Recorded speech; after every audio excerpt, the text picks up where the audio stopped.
दोस्तों दोस्तों आईटीआई छात्रों के लिए 2026 की पहली और नई रिक्रूटमेंट के साथ साथ एक permanent recruitment CSIR NML Jamshedpur Jharkhand की तरफ से निकल कर आ चुकी है दोस्तों। और ये रिक्रूटमेंट एमटीएस की पोस्ट पर निकाली गई है, जिसका ऑनलाइन फॉर्म 5 जनवरी से लेकर के 6 फरवरी 2026 तक भरे जाएंगे। पूरी जानकारी के लिए वीडियो को अंत तक देखिएगा, चैनल को सब्सक्राइब कर लीजिएगा। अनिल सर आईटीआई एप्लीकेशन पर आपको डीआरडीओ का हो, इसरो का हो या अन्य जितने भी एग्जाम्स हो उसके लिए बेहतरीन से बेहतरीन कंटेंट आपको मिल जाएंगे। तो Anil sir IT application download कर लीजिए, आपको तैयारी में काफ़ी हेल्पफुल होंगे। चलिए हम बात करते हैं सीएसआईआर एनएमएल रिक्रूटमेंट के बारे में।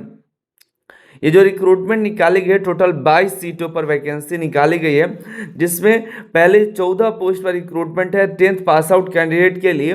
दूसरी वैकेंसी 2 पोस्ट पर आईटीआई के इलेक्ट्रीशियन ट्रेड के लिए है, और ये कारपेंटर ट्रेड के लिए 1 वैकेंसी है, वहीं फीटर ट्रेड के लिए 1 वैकेंसी है। प्लम्बर की बात करें तो प्लम्बर में 1 वैकेंसी है, आरएससी में भी 1 वैकेंसी है, और कोपा ट्रेड के लिए भी यहाँ पर 2 वैकेंसी है दोस्तों, जिसमें ओबीसी के लिए 1 और एसटी के लिए 1 वैकेंसी है। जहाँ प्लम्बर में सिर्फ ईडब्ल्यूएस के कैंडिडेट अप्लाई कर सकते हैं, फीटर में यूआर की पोस्ट पर है, सभी कैंडिडेट अप्लाई कर सकते हैं, बाकी ये यूआर की पोस्ट पर है। देखिए मैक्सिमम एज लिमिट रखा गया है 25 साल।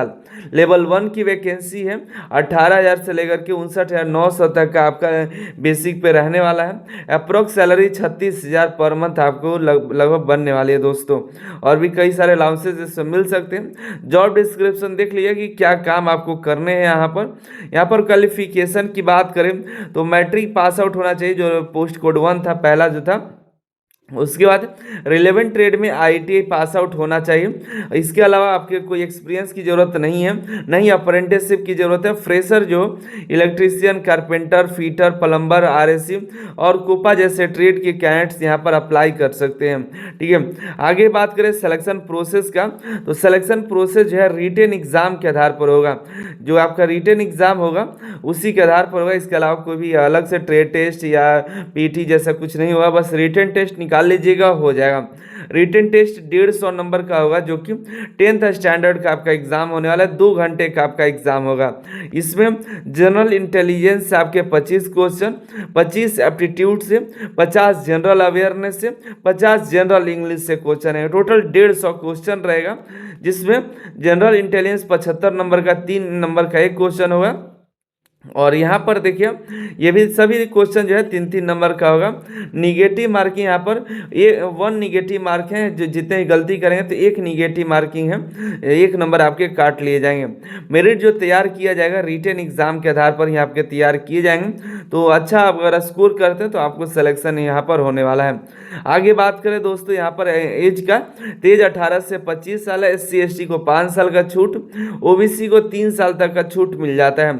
आगे बात करें फॉर्म भरने के बारे में, तो फॉर्म जो है ऑनलाइन के माध्यम से भरा जाएगा, जिसके लिए एप्लीकेशन फीस की बात करें तो 500 रुपये आपका एप्लीकेशन फीस लगेगा।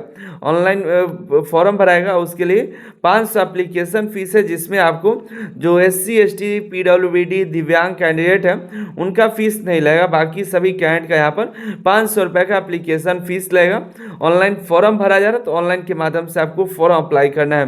कोई भी दिक्कत होता है तो इस ईमेल आईडी पर आप इनसे कांटेक्ट कर सकते हैं। और जरूरी जो डॉक्यूमेंट्स हैं वो आपको लगेंगे, जैसे मैट्रिक का मार्कशीट सर्टिफिकेट, आईटीआई का मार्कशीट सर्टिफिकेट, ये सब भी आपको अपलोड करने होंगे। अगर आप ओबीसी, SC/ST कैंडिडेट हैं तो आप अपना कास्ट सर्टिफिकेट जरूर अपलोड करिएगा। ठीक है, वो भी सेंट्रल लेवल का कास्ट सर्टिफिकेट। काफ़ी सारे कैंडिडेट अपने राज्य का अपलोड कर देते हैं, तो ध्यान रखिएगा आपको सेंट्रल लेवल का ही कास्ट सर्टिफिकेट अपलोड करने हैं। यही जानकारी है, आप अपनी तैयारी करते रहिए। तैयारी जो करिए वो आपने 10th स्टैंडर्ड का रखिए, आपका सिलेक्शन हो जाए। बेहतरीन तैयारी करिए। ठीक है, ट्रेड से रिलेटेड क्वेश्चन नहीं पूछे जाएंगे।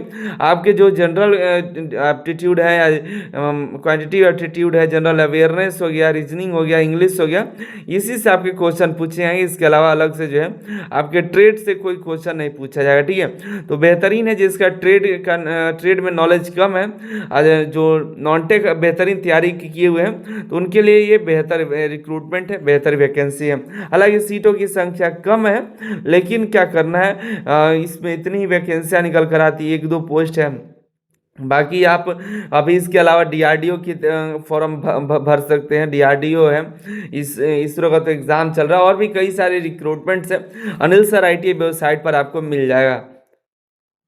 अनिल सर आईटी ये एप्लीकेशन डाउनलोड कर लिए, जहाँ पर कई सारे एग्जाम के लिए तैयारियां चल रही हैं। आप भी जा करके जुड़ करके तैयारी अपना जारी कर दीजिए।